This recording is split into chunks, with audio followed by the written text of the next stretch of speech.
بھائی کا سوال یہ ہے کہ زکوٰۃ، سونے کی زکوٰۃ کے لیے 85 گرام ہونا ضروری ہے اور چاندی کی زکوٰۃ کے لیے 575 گرام ہونا ضروری ہے۔ تو پھر اگر ہم روپے اور پیسے کی زکوٰۃ دینے کے لیے چاندی کو معیار بناتے ہیں اور 575 گرام چاندی کے برابر پیسے اگر جمع ہو جائیں تو زکوٰۃ فرض کرتے ہیں،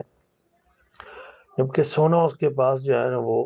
75 گرام موجود ہے لیکن اس کے اوپر زکوٰۃ فرض نہیں کرتے۔ یہ بات سمجھنی چاہیے کہ نبی کریم کے زمانے میں 85 گرام سونا اور 575 گرام کی حیثیت برابر تھی۔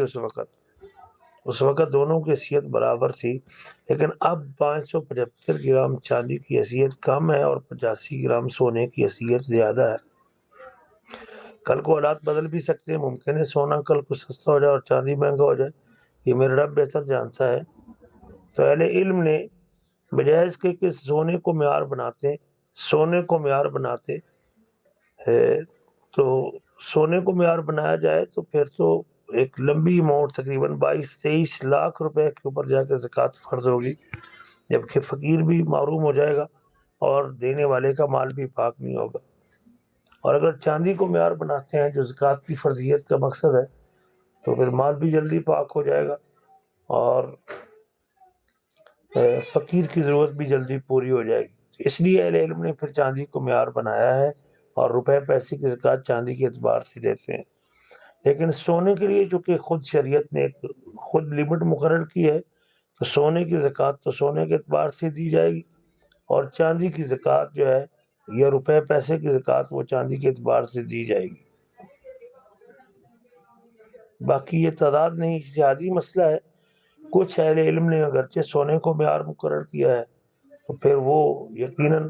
اگر آدمی کے پاس سونے کو معیار مقرر کرتے ہیں تو پھر بھی وہ 52 تولے چاندی کے اوپر تو زکوٰۃ دیتے ہیں کہ نہیں دیتے؟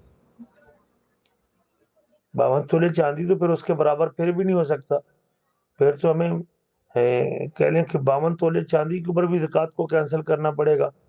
اگر ہم سونے کو معیار بناتے ہیں، کیونکہ وہ 52 تولے چاندی تو اس کے برابر ہے ہی نہیں۔ اس لیے سونے کی اپنی زکوٰۃ تو سونے کے اعتبار سے دیں گے،